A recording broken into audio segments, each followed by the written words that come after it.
Bismillahirrahmanirrahim. Alhamdulillah wassalatu wassalamu ala Rasulillah wa ala alihi wa sahbihi wa man walah. Innal hamdalillah nahmaduhu wa nasta'inuhu wa nastaghfiruh wa na'udzu billahi min syururi anfusina wa min sayyiati a'malina. May yahdihillahu fala mudhillalah wa may yudlil falan tajida lahu waliyyan mursyida. Wa asyhadu an la ilaha illallah wahdahu la syarikalah. Wa asyhadu anna Muhammadan abduhu wa rasuluh. Allahumma salli wa sallim wa barik ala habibina wa qurrati a'yunina wa imamina wa nabiyyina Muhammadin sallallahu alaihi wasallam wa ala alihi wa sahbihi ajmain. Amma ba'd. Segala pujian bagi Allah Subhanahu wa taala, Tuhan yang sama-sama kita meminta pertolongan, dan segala pujian bagi Allah Subhanahu wa taala, Tuhan yang sama-sama kita meminta pengampunan. Hanya kepadamu ya Allah kami berlindung dari keburukan jiwa-jiwa kami, dan hanya kepadamu ya Allah kami berlindung dari keburukan amalan-amalan kami. Selawat salam ke atas junjungan besar kekasih kita, suri tauladan kita, penghulu kita, Nabi Muhammad sallallahu alaihi wasallam, serta sekalian sahabat dan kerabatnya ajmain. Tuan-tuan dan puan-puan yang dirahmati Allah, Assalamualaikum warahmatullahi wabarakatuh. Bertemu kita sekali lagi di dalam program Salam SGTV. Hari ini insya-Allah saya akan mengajak anda semua menelusuri perjalanan hidup salah seorang Nabi Allah Subhanahu wa taala yang bernama Yusuf bin Ya'qub alaihi wassalam, yang terakam dalam Al-Quran yang diberi nama Surah Yusuf. Surah Yusuf merupakan surah yang ke-12 mengikut susunan Al-Quranul Karim, dan ia mempunyai 111 ayat. Nabi Yusuf disebut dalam Al-Quran sebanyak 27 kali. 25 kali di dalam surah Yusuf, 1 kali di dalam surah Al-An'am, dan sekali di dalam surah Ghafir. Nabi Yusuf mempunyai kepribadian yang sangat-sangat unik. Ini dapat dilihat dari beberapa aspek. Pertama, dari sudut salasilah keluarganya. Beliau adalah seorang yang mulia dari keturunan yang mulia. Dalam hal ini, Rasulullah sallallahu alaihi wasallam di saat memperkenalkan kepada para sahabatnya siapakah itu Nabi Yusuf alaihissalam, baginda menjawab, Al-Karim, Ibnul Karim, Ibnul Karim, Ibnul Karim. Yusuf bin Ya'qub bin Ishaq bin Ibrahim alaihimussalam.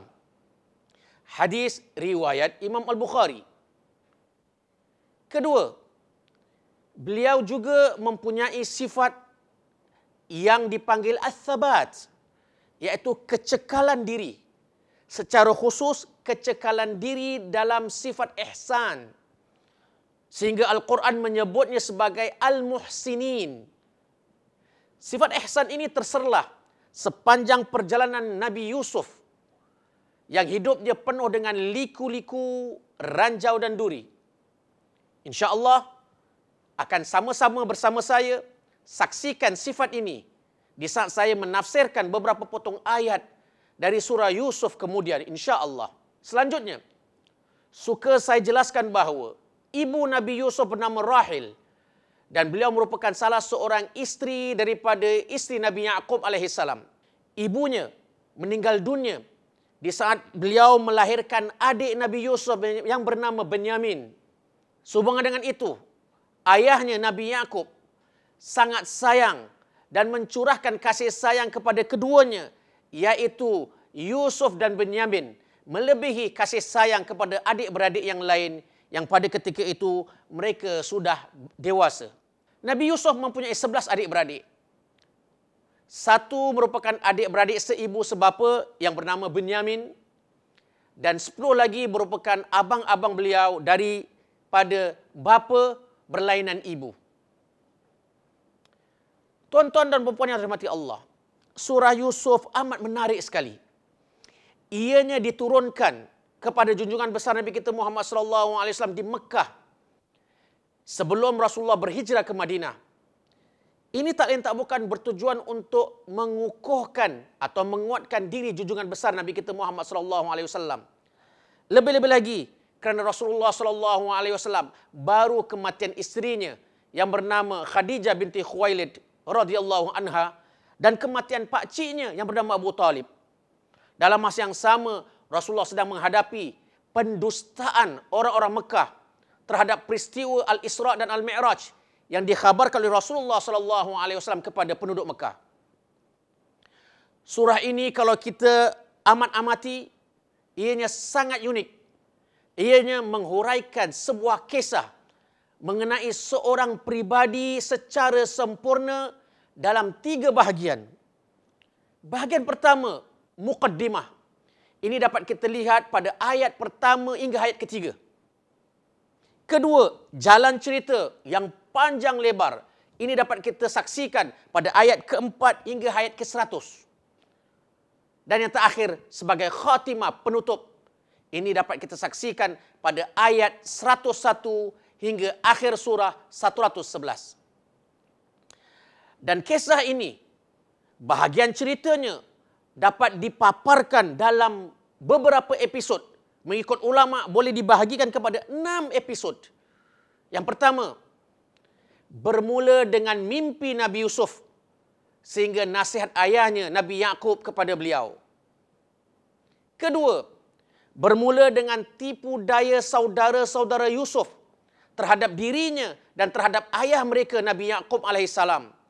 Sehingga akhirnya menyebabkan Nabi Yusuf menjadi seorang hamba dijual di bumi Mesir. Ketiga, bermula dengan cerita Nabi Yusuf berada di rumah salah seorang pembesar Mesir.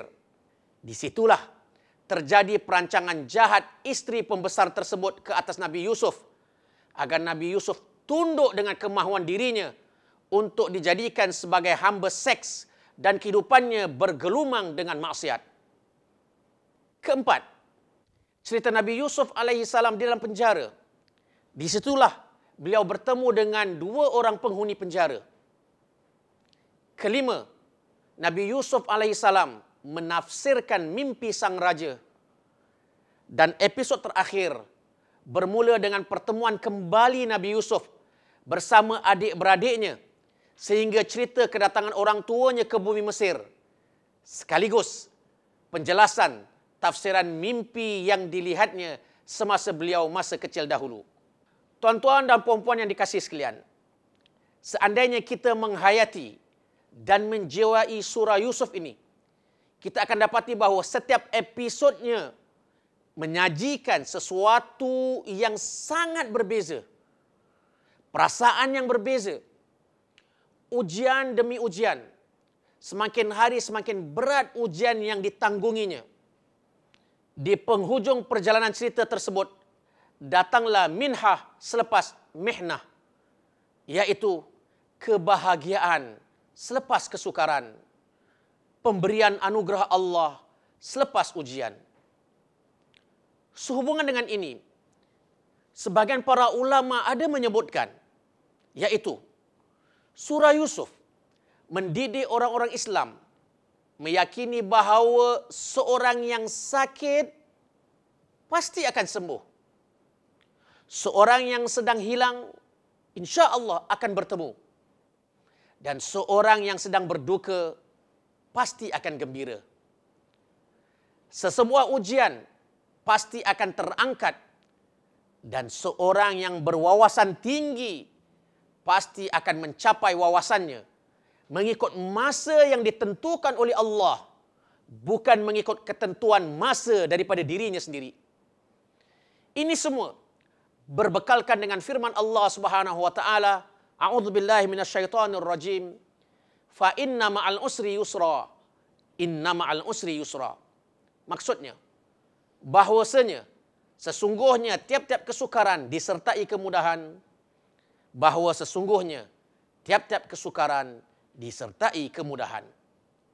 Sehubungan dengan itu, berbekalkan surah Yusuf juga, kita juga berharap dalam situasi muram yang sedang kita hadapi sekarang ini dengan wabak COVID-19, moga-moga akan terpancar sinaran kebahagiaan dan keceriaan dengan segera pada hari esok insya-Allah. Dan kita hidup dalam keadaan aman, makmur, sejahtera, secara khusus di negeri Singapura yang tercinta dan umat sedunia. InsyaAllah, Allahumma amin ya rabbal alamin. Inilah salah satu sebab mengapa sebahagian ulama berpendapat bahawa surah Yusuf layak diberi julukan sebagai sebaik-baik kisah. Kerana Al-Quran menyebutkan demikian pada ayat ketiga, ianya sebagai ahsanal qasas, sebaik-baik kisah yang Allah paparkan dalam Al-Quran. Dan insya-Allah saya akan menafsirkan surah Yusuf dari ayat pertama hingga ayat ke-6. Berikut tafsirannya. Tuan-tuan dan puan-puan yang dirahmati Allah. Pada ayat pertama, Allah menjelaskan, A'udzubillahi minasyaitonirrajim. Bismillahirrahmanirrahim. Alif lam ra. Tilka ayatul kitabil mubin. Tuan-tuan dan puan-puan yang dirahmati Allah. Beberapa surah dalam Al-Quran dibuka dengan huruf-huruf abjad seperti alif lam mim, alif lam ra dan sebagainya. Kesemuanya mempunyai 14 huruf, membentuk setengah daripada huruf-huruf abjadiyah bahasa Arab. Sebagian ulama menghimpunkan 14 huruf itu dalam satu bentuk perkataan berikut. Nassun hakimun qati'un lahu sir. Maksudnya, teks yang penuh dengan hikmah dan muktamad mengandungi rahsia. Kalau dipisahkan, ada 14 huruf, iaitu nun, sod, ha, kaf, ya, mim, qaf, alif, ta, ain, lam, sin, ha, ra. Itu dia 14 yang diringkaskan sebagai nassun hakimun qati'un lahu sir. Ulama tafsir mempunyai beberapa tafsiran mengenai huruf-huruf abjad ini. Insya-Allah saya akan mendatangkan pandangan-pandangan ulama tafsir. Apakah maksud huruf alif lam mim, alif lam ra, ha mim, nun, qaf dan sebagainya. Pertama, mereka mengatakan huruf-huruf ini hanya Allah sahaja yang Maha mengetahui. Kedua, huruf-huruf ini melambangkan nama-nama surah. Yang ketiga, huruf-huruf ini sebagai menarik perhatian orang-orang yang mendengar Al-Quranul Karim untuk menunjukkan bahawa Al-Quranul Karim ini adalah mukjizat Allah Subhanahu wa taala. Ini kerana Al-Quran disusun dari rangkaian huruf-huruf abjad ini yang digunakan dalam bahasa bangsa Arab sendiri. Meskipun demikian, mereka orang-orang Arab Quraisy, secara khusus penduduk Mekah, tidak pernah mampu membuat rangkaian huruf-huruf tersebut menjadikan seperti Al-Quran, walaupun seringkas surah Al-Asr, ataupun surah Al-Kautsar, ataupun surah Al-Ikhlas. Ini menunjukkan mukjizat Al-Quran menjadi satu cabaran kepada orang-orang Arab pada ketika itu yang merupakan ahli bangsawan dan ahli sastrawan. Lalu Allah berfirman, tilka ayatul kitabil mubin. Maksudnya, ini adalah ayat-ayat Al-Quran yang nyata dan jelas dalam Al-Quranul Karim untuk membuktikan bahawa ayat-ayat tersebut merupakan wahyu daripada Allah Subhanahu wa taala. Selanjutnya, ayat kedua, Allah berfirman, Inna anzalnahu Qur'anan Arabiyyan la'allakum ta'qilun. Maksudnya, sesungguhnya kami, yakni Allah, menurunkannya berupa Al-Quran dengan berbahasa Arab agar kamu memahami. Tuan-tuan dan puan-puan sekalian, Allah Subhanahu wa taala memilih bahasa Arab untuk menjelaskan petunjuk atau informasi yang Allah akan sampaikan kepada hamba-hambanya. Persoalannya di sini, kenapa Allah turunkan Al-Quran dalam bahasa Arab? Para ulama menjelaskan beberapa pandangan mengenai kenapa Al-Quran diturunkan dalam bahasa Arab. Dan insya Allah saya akan jelaskan 3 penjelasan berikut. Yang pertama, kerana masyarakat pertama yang menemukan Al-Quran di saat diturunkan adalah masyarakat yang berbahasa Arab. Kedua, kerana bahasa Arab mempunyai keunikan yang tersendiri jika dibandingkan dengan bahasa-bahasa yang lain. Bahasa Arab mempunyai kemampuan luar biasa untuk melahirkan makna-makna baru dari akar kata yang dimilikinya. Dan bahasa Arab sangat kaya sekali dengan kosakata. Mengikut ahli bahasa, kosakata bahasa Arab sekitar 25 juta kosakata. Kerana bahasa Arab termasuk rumpun bahasa Semitik, sama dengan bahasa Ibrani, sama dengan bahasa Aramia, sama dengan bahasa Suryani Kaldea, dan sama dengan bahasa Babilonia. Justru itu, tidak hairanlah kenapa Allah memilih bahasa Arab atas faktor-faktor di atas, yang kemudiannya menjadi bahasa universal yang mudah difahami umat manusia hingga ke hari ini. Ayat ketiga, Allah menjelaskan, Nahnu naqussu alaika ahsanal qasasi bima awhayna ilaika hadzal Qur'an wa in kunta min qablihi laminal ghafilin. Maksudnya, kami yakni Allah menceritakan kepadamu Muhammad kisah yang terbaik dengan mewahyukan Al-Quran ini kepada kamu. Dan sesungguhnya engkau sebelumnya sungguh termasuk orang-orang yang tidak mengetahui. Muslimin muslimat rahimakumullah. Sebahagian ulama tafsir mendatangkan latar belakang turunnya ayat ini dengan menjelaskan bahawa ada cerita menjelaskan bahawa bangsa Arab dahulu kala mereka hidup berhampiran dengan bangsa Yahudi. Dan bangsa Arab sering mendengar cerita-cerita yang menarik yang disampaikan oleh para pendeta Yahudi mengenai cerita-cerita silam yang terakam di dalam kitab-kitab agama mereka. Selanjutnya, timbullah persoalan dan permintaan dari kalangan bangsa Arab Mekah dan kaum Yahudi. Mereka menanyakan, sekiranya Nabi Muhammad seorang Nabi yang benar, apakah dia mampu mendatangkan kisah-kisah sebaik kisah yang selama ini mereka ketahui? Justru itu, turunlah ayat ini yang bermaksud, kami yakni Allah menurunkan kepadamu wahai Muhammad kisah yang terbaik dengan mewahyukan Al-Quran kepada kamu. Tuan-tuan dan puan-puan yang dirahmati Allah, persoalan yang mungkin kita ajukan ialah, kenapa surah Yusuf dan cerita mengenai dirinya disebut di dalam Al-Quran sebagai kisah yang terbaik? Mengikut ulama tafsir, ini kerana surah ini syarat dengan pesanan-pesanan, nasihat-nasihat dan pelajaran-pelajaran yang dihuraikan dengan susunan bahasa yang sangat teliti, indah dan menarik.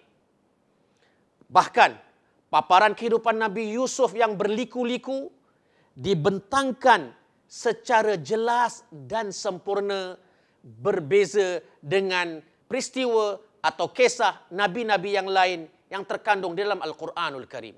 Selanjutnya, ayat keempat, Allah berfirman, "Idh qala Yusufu li abihi ya abati inni ra'aitu ahada asyara kawkaban wasyamsa wal qamar. Inni ra'aitu ahada asyara kawkaban wasyamsa wal qamara ra'aituhum li sajidin."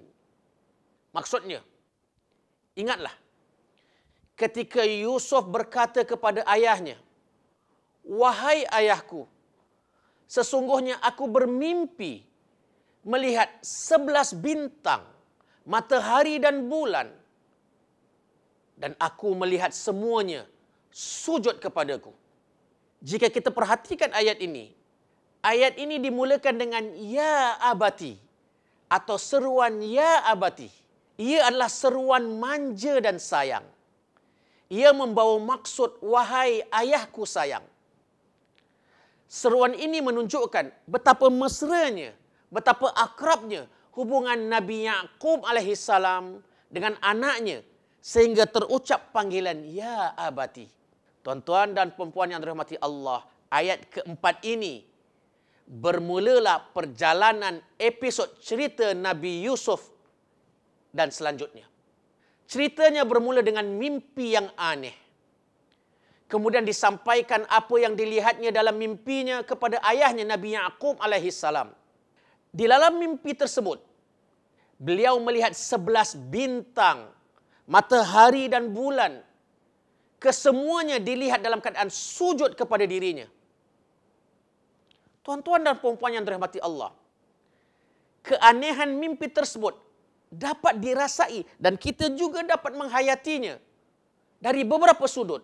Sudut pertama, Nabi Yusuf melihat bintang yang jumlahnya 11, matahari dan bulan dalam keadaan masing-masing berdiri dengan sendirinya dalam satu waktu. Ini sungguh menghairankan. Kerana kehidupan harian kita, di saat pada waktu malam, bulan dan bintang bersinar, sukar untuk kita lihat sinaran matahari. Dan begitu juga, di saat waktu siang, sukar kita melihat bintang-bintang gemerlapan apabila matahari memancarkan cahayanya. Kedua, selanjutnya, kesemua cakrawala-cakrawala tersebut turun dari langit, lalu sujud kepada beliau, yang pada ketika itu beliau adalah seorang anak kecil. Inilah keanehan yang dapat kita rasai dalam mimpi tersebut. Tuan-tuan dan puan-puan yang dirahmati Allah, sebelum saya berpindah ke ayat yang seterusnya, suka saya ingin menarik perhatian anda tentang keindahan dan keunikan bahasa Arab. Yaitu, di dalam bahasa Arab, benda-benda yang berakal mempunyai ganti nama yang tersendiri, sama sekali berbeza dengan ganti nama yang digunakan untuk benda-benda yang tidak berakal.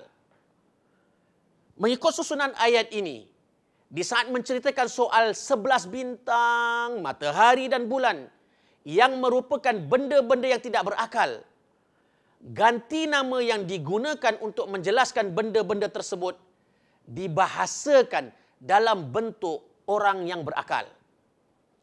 Al-Quran menggunakan bahasa ra'aituhum li sajidin. Maksudnya, aku melihat kesemuanya sujud kepadaku. Sedangkan kalau kita mengikut grammar bahasa Arab, sewajarnya Al-Quran harus menyebut ra'aituha li sajidat. Persoalan yang mungkin kita boleh kemukakan, mengapakah digunakan ganti nama untuk yang berakal kepada sesuatu yang tidak berakal? Begitulah. Tuan-tuan dan puan-puan yang dirahmati Allah, indahnya bahasa Arab. Mengikut pandangan ulama tafsir, ianya memberi dua isyarat penting. Pertama, ingin menjelaskan betapa besarnya kedudukan Nabi Yusuf alaihissalam di sisi Allah Subhanahu wa taala.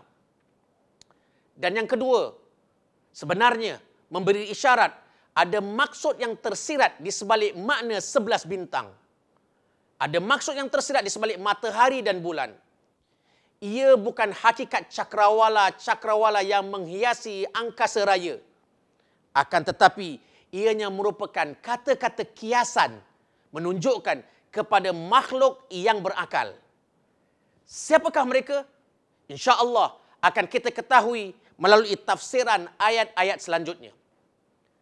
Ayat kelima, Allah Subhanahu wa taala berfirman, Qala ya bunayya la taqsus ru'yaka ala ikhwatika fayakidu laka kaida.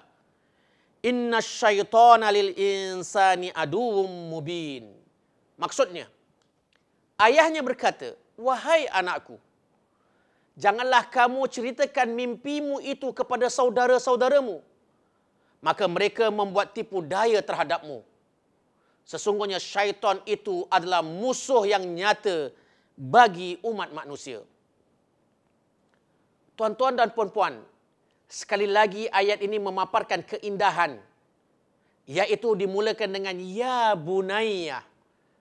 Seruan ya bunayya adalah seruan manja dan sayang. seperti ya abati yang saya sebutkan sebelum ini. Ia membawa maksud wahai anakku sayang. Seruan ini juga menunjukkan betapa mesranya dan akrabnya hubungan antara Nabi Yaqub alaihissalam dengan anaknya sehingga terucap panggilan ya bunayya. Ini juga menggambarkan salah satu contoh Al-Quranul Karim di mana pendidikan atau tarbiyah anak-anak harus dipikul sama oleh seorang ayah. Bukan sekadar menyerahkan tugasan tersebut atau peranan tersebut kepada si ibu. Mendengar penerangan mimpi yang disampaikan oleh anaknya, Nabi Yaqub alaihissalam sudah dapat membaca dan merasakan sesuatu yang bakal diperolehi oleh anaknya Yusuf alaihissalam, yaitu anugerah Allah Subhanahu wa taala. Dalam masa yang sama, Nabi Yaqub cuba mengimbangi situasi di mana anak-anaknya yang lain akan mencemburui kenikmatan, kebahagiaan, anugerah yang diperolehi oleh Nabi Yusuf alaihissalam. Sehubungan dengan itu, dia menasihati anaknya Nabi Yusuf agar merahsiakan mimpinya itu daripada saudara-saudaranya yang lain, supaya mereka tidak membuat tipu daya yang bakal membahayakan diri Yusuf alaihissalam. Meskipun pada ketika itu belum terlintas di benak mereka untuk melakukan sesuatu, tetapi harus ingat, di sana ada bahaya syaitan, dan syaitan tidak akan merasa segan silu untuk menanamkan bibit-bibit persengketaan, bibit-bibit permusuhan, walaupun antara saudara terhadap saudaranya sendiri. Tuan-tuan dan puan-puan yang dirahmati Allah, ini yang sering terjadi dalam rumah tangga kita. Persengketaan antara suami dan isteri, perbalahan antara adik-beradik, serta permusuhan antara anak dan orang tua. Hakikat sebenarnya, dek termakan dengan bisikan syaitan, rayuan syaitan, tunduk dengan arahan hawa nafsu. Ini tidak lain dan tidak bukan disebabkan kelalaian kita dan kelemahan kita untuk menggunakan pertimbangan akal yang waras dengan sebaiknya. Moga Allah SWT memelihara kehidupan kita kesemuanya. InsyaAllah. Amin. Sekali lagi, saya ingin memberitahu anda tentang keunikan bahasa Arab berdasarkan susunan ayat yang baru dibacakan tadi. Yaitu, Allah menjelaskan di sini kalimat fayakidu laka, yang bermaksud, maka mereka akan membuat tipu daya terhadapmu. Sebahagian ulama menjelaskan ada rahsia kenapa kalimat fayakidu laka disebutkan. Kalimat laka yang membawa erti bagi kamu atau untuk kamu, ianya datang selepas kalimat fayakidu, yakni membawa maksud maka mereka membuat tipu daya. Ini memberi satu isyarat, yaitu wujudnya maksud yang tersirat di sebalik ungkapan tersebut, yaitu apa jua perancangan-perancangan, apa jua tipu daya yang dilakukan oleh saudara-saudara kamu, wahai Yusuf, demi untuk membahayakan diri kamu, hakikat sebenarnya, ia adalah satu kebaikan buat kamu. Itu merupakan susunan Allah Subhanahu wa taala. Allahu Akbar.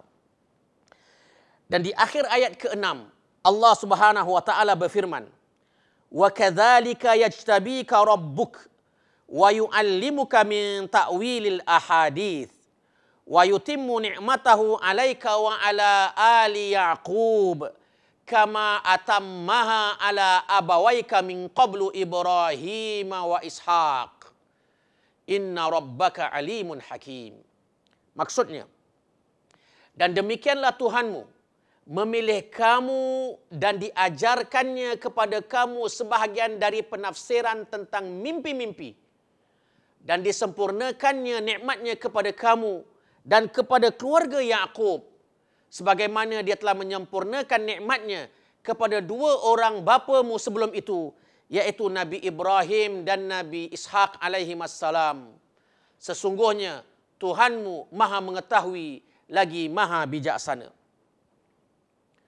Tuan-tuan dan puan-puan yang dirahmati Allah, setelah Nabi Yaqub menasihati anaknya, kini tiba masanya Nabi Yaqub mententeramkan hati anaknya dan menggembirakannya dengan kata-kata yang positif, yaitu pertama, Nabi Yaqub memberitahu kepada anaknya mimpi yang dilihat adalah benar dan Allah akan memilihnya untuk tugas yang suci lagi murni di masa akan datang. Ini dapat dipetik melalui firman Allah, yajtabik. Kedua, Allah Subhanahu wa taala menganugerahkan kepadamu penafsiran, yakni penafsiran makna mimpi-mimpi, bahkan analisa kejadian-kejadian yang pasti akan berlaku. Ini dapat dipetik daripada lafaz firman Allah, wa yu'allimuka min ta'wilil ahadits. Ketiga, Allah akan sempurnakan nikmat-nikmatnya berupa duniawi dan ukhrawi buat dirimu wahai Yusuf dan buat keluarga Yaqub. Nikmat ini Allah telah anugerahkan kepada datuk moyang mereka, iaitu Nabi Ibrahim dan Nabi Ishaq.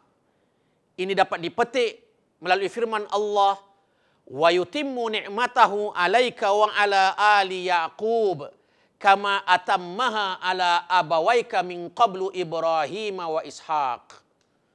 Dan ucapan terakhir Nabi Yaqub kepada Nabi Yusuf, Allah Maha mengetahui siapa yang Allah pilih, siapa yang wajar untuk melaksanakan tugas suci ini. Di akhir nasihat Nabi Yaqub, beliau menjelaskan, Allah Maha mengetahui siapa yang wajar dipilih dan siapa yang wajar melaksanakan tugas suci ini, iaitu tugas nubuwah kenabian. Dan Allah Maha bijaksana dalam segala ketentuannya. Ini dapat dipetik di akhir penghujung ayat ke-6, iaitu inna rabbaka alimun hakim. Tuan-tuan dan puan-puan yang dirahmati Allah, nasihat Nabi Yaqub sungguh bermakna sekali. Ia menunjukkan kepada kita betapa pentingnya peranan seorang ayah dalam kehidupan si anak. Bahkan Nabi Yaqub alaihi salam memberikan kepada anaknya kata-kata semangat, kata-kata motivasi dan kata-kata positif. Dan segala kata-kata positif tersebut kekal bersama Nabi Yusuf sepanjang kehidupannya yang penuh dengan ranjau dan duri. Kata-kata tersebut juga membentuk kepribadian Nabi Yusuf alaihissalam yang sentiasa cekal dan tabah dalam menghadapi ujian serta berlaku ihsan kepada sesiapa yang berada di sekelilingnya. Memang wajar Nabi Yusuf mendapat pujian daripada Allah di dalam Al-Quran dengan pujian sebagai Al-Muhsinin, iaitu beliau tergolong di kalangan orang-orang yang berbaik. Beliau tergolong di kalangan orang-orang yang terbaik dalam melakukan kebaikan dan kebajikan. Begitu jugalah yang harus kita lakukan kepada anak-anak kita, tuan-tuan dan puan-puan yang dirahmati Allah. Ungkapan-ungkapan yang baik-baik, nasihat dan contoh teladan diri kita akan membentuk kepribadian anak-anak kita di masa akan datang. Ini juga bakal kekal di benak fikiran mereka sepanjang perjalanan hidup mereka. Dan begitu juga sebaliknya. Jika di sana ada ungkapan keji, marah, herdikan kata dan sebagainya yang mewarnai alam rumah tangga kita bersama anak-anak kita, ini yang dikhawatiri akan menikam diri anak-anak kita dan memusnahkan impian mereka di hari muka. Moga Allah Subhanahu Wa Taala memelihara kita semua. Amin. Tuan-tuan dan puan-puan yang dirahmati Allah, begitulah yang dapat saya jelaskan secara sederhana penafsiran surah Yusuf alaihissalam dari ayat pertama hingga ayat ke-6. Moga ianya memberi manfaat kepada kita semuanya. Sampai bertemu lagi di lain kesempatan, dan saya akhiri dengan ucapan wabillahi taufiq wal hidayah. Wassalamualaikum warahmatullahi taala wabarakatuh.